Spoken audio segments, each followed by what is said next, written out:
So in this part 2, final part by the way, we'll cover the eyes, how to get them to look a bit more realistic, how to groom the fur to understand the principles, and also the mug and the saucer, how to make them from scratch. Maybe you won't need it, maybe you need it, you decide. So we start first by looking into the eyes, pun intended, and we need a color ramp. You choose the colors you want the eyes to have. And we add the gradient texture, and we need the texture coordinate in the mapping, because with this we control how we want the gradient to go around the eyes. So obviously we won't want it to be like halfway, like a line. We don't want it to be behind or only on the sides. We want it to be in the center. So we get the gradient we created with the colors of your choice. We get it to spread from the eyes, right, from the middle. So I went for yellow and orange. I wanted to add a tint of green. You can do exactly the same. You can see the values on the screen, but you can actually pick your own colors. Perhaps you want your cat to have green eyes, blue eyes, you decide. So this is what I went for, because as I told you, I wanted to keep it as close as possible to my initial sketch.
So now that we're done with the eyes and we're happy with them, we can go on and create the mug.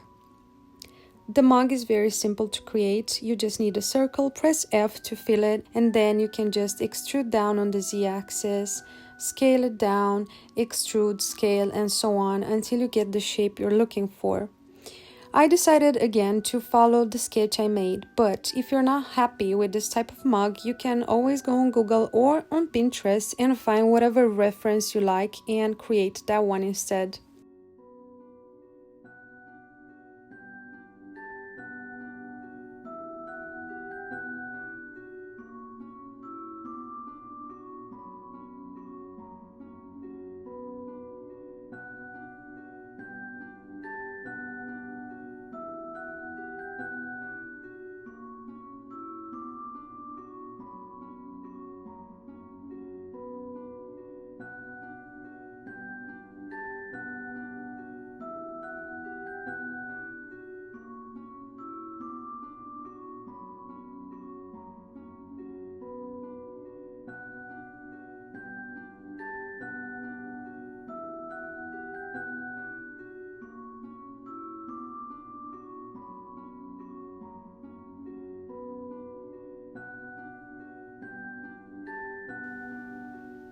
I decided to scale the mug a bit down because it was a bit too tall for my taste, but you can do yours however you want.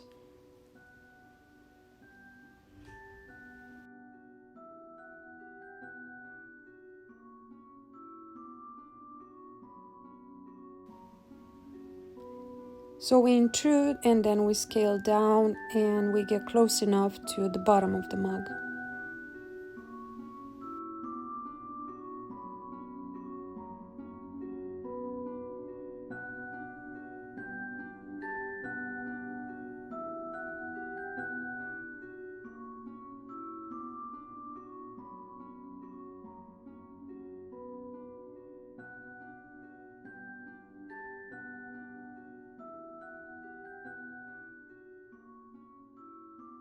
Here I decided to bevel, and instead of offset I went with width type width, and then I adjusted the segments and the width, because this gives a more realistic, more soft finish. I just prefer this one. You can just leave the bevel to be on the offset.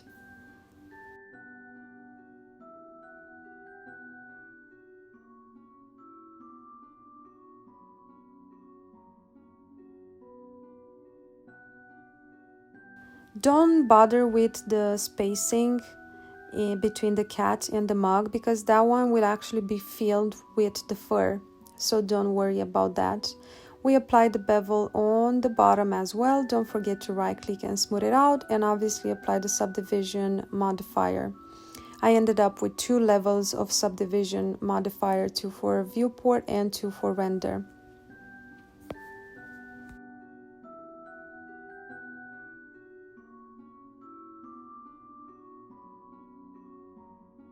So now that the mug is done, we can move along and create the handle for it. There are different ways you can do this. You can create curves to make more organic, sophisticated shapes, but in this case I decided to only extrude one face. So to do so, you need to press Ctrl on the keyboard and right click, and by doing so the face will simply follow the direction where you're clicking. Once you create the shape and you're happy with it and you reach the upper part, to connect it you need to right click and click on Bridge Faces.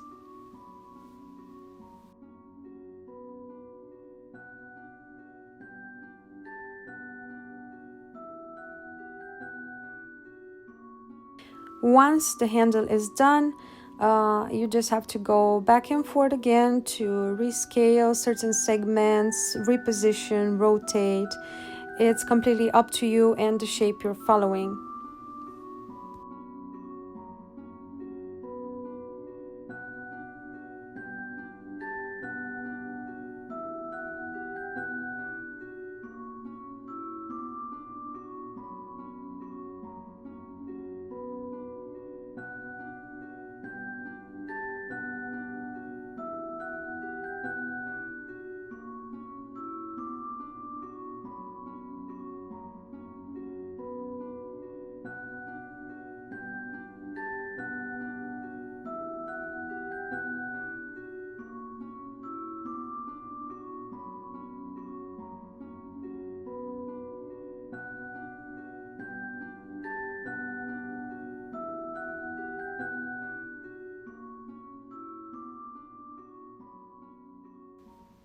The tricky part for this was that I was thinking to actually add a tail for the cat, and I had to make a choice in between the tail or the handle for the mug, because the tail was adding like too much into the scene.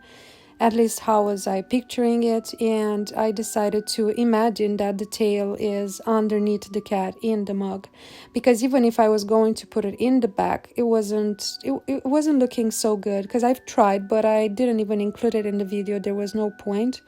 So I decided just to have this handle and picture the tail as being inside of the mug.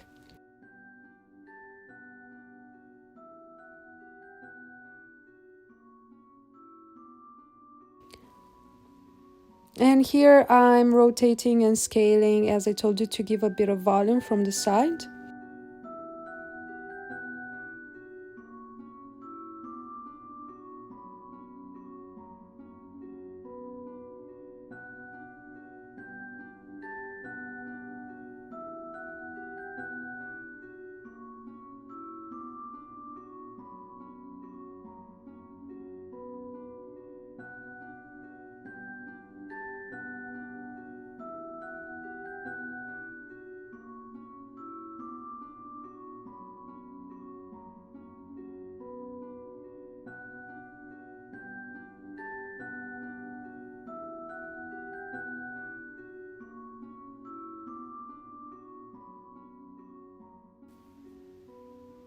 Don't forget to always apply the subdivision modifier, because otherwise you'll have unpleasant surprises once you render.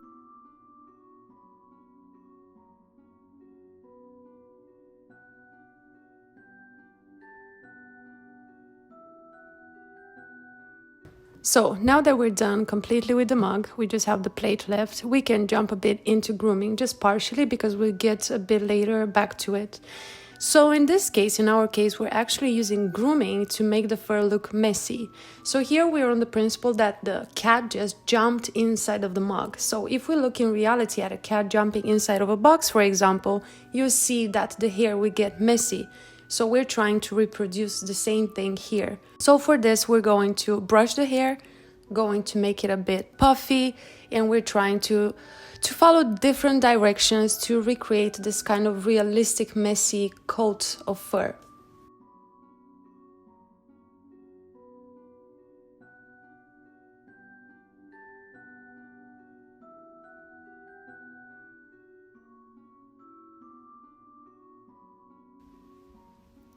So creating hair, and in this case it's hair, but let's say fur in Blender, is all about back and forth, back and forth. So whatever you do, you have to check how it will look once rendered.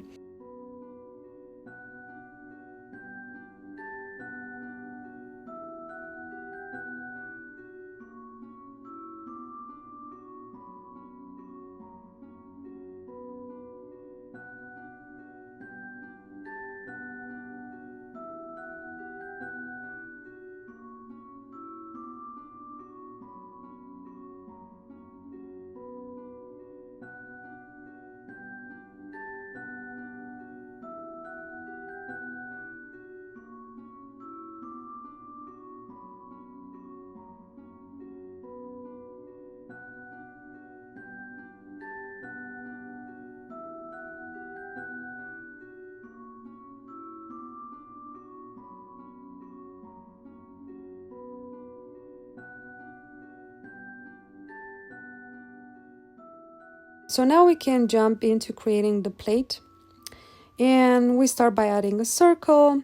We press F to fill the circle, and then we scale it, and it's basically the same extrude scale principle.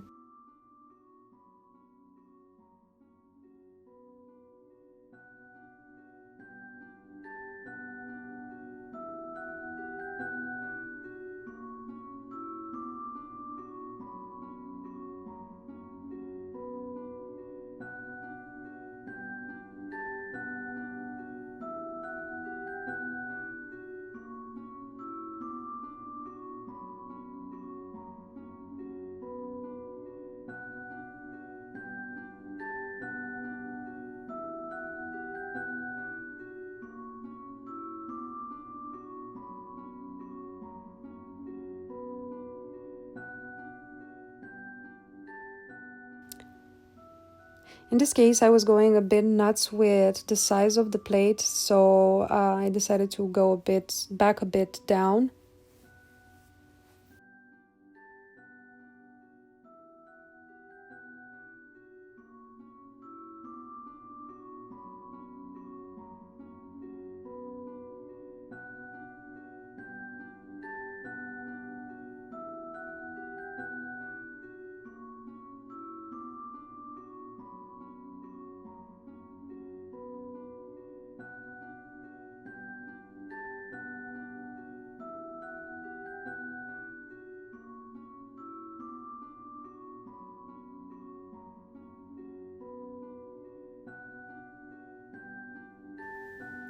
We apply the subdivision modifier. Don't forget to right click and smooth the plate.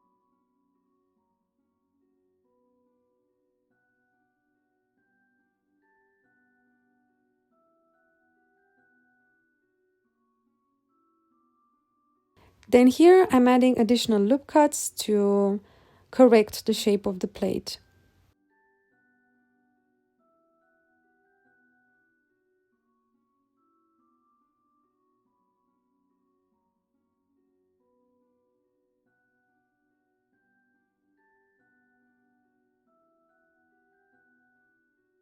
So now that the plate is done, we can go back to grooming the fur.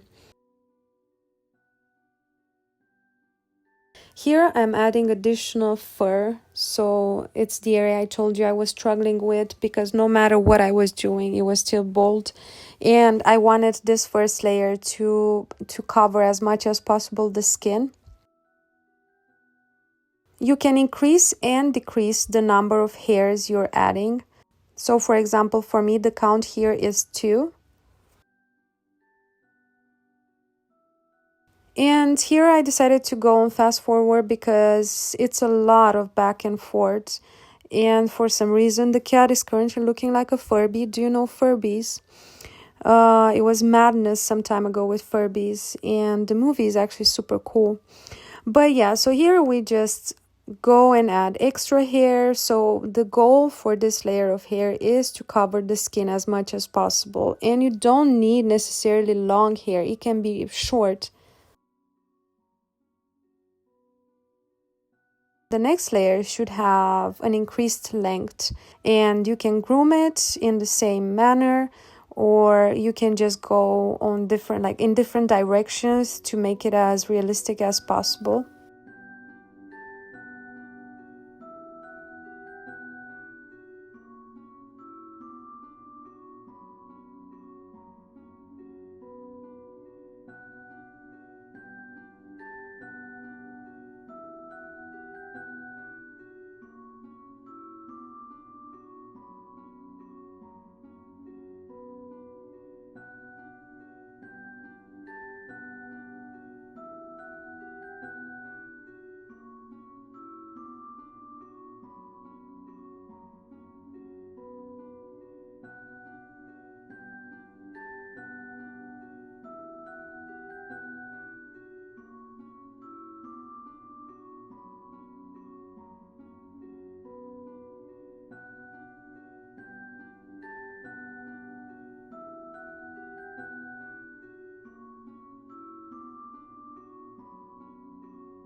But despite me going a bit crazy with the length of the hair here, I still would like to recommend to have the first layer with short hairs.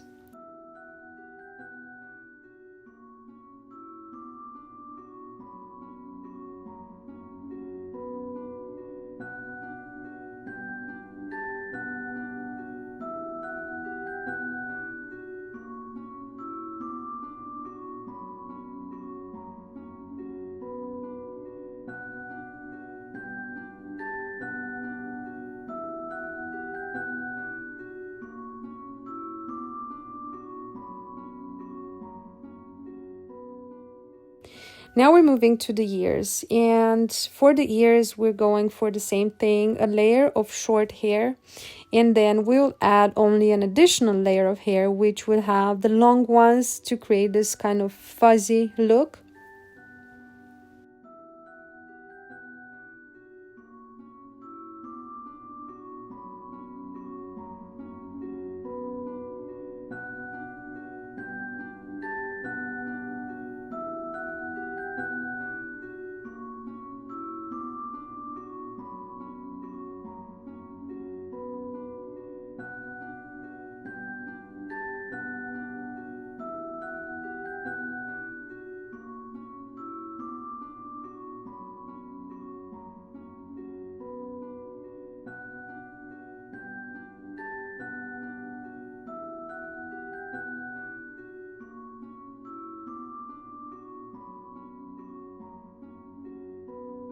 So if you go in particle view, you will actually get a bit more control, and you'll understand exactly what's happening.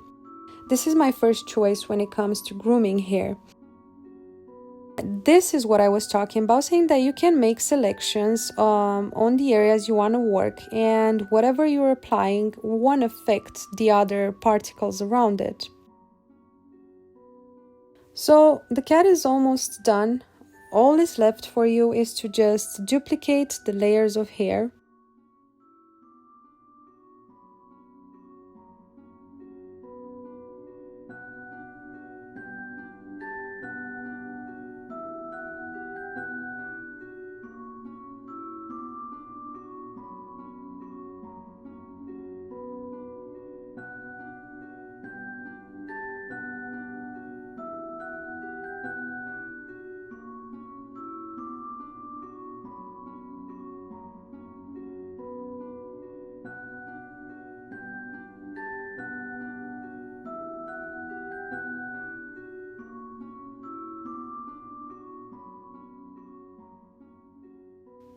So now we create the background, we bevel it, and don't forget to right click and smooth the background. I added the lights. I go for one above and one on the side, but in the end I used 3 lights for this, so one above, one on the left, and one on the right. The crucial thing here is to play with the intensity of each light. So for example, the left one is stronger than the one I applied on the right, and the one above is just to fill in a bit. The intensity in this case, the intensity of the light is based mostly on the intensity of the color compared to the power of the light. So because I wanted it to create this kind of moody ambience, I just increased the saturation of the light.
You can never learn hair only by watching tutorials. I personally never did.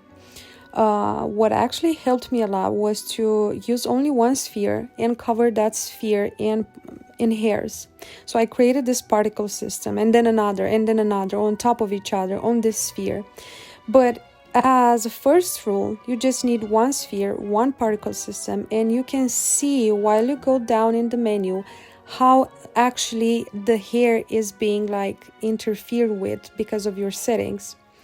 So if you just go, for example, for a tutorial on how to create hair on a random character, you'll more than often notice that it won't look the same for you.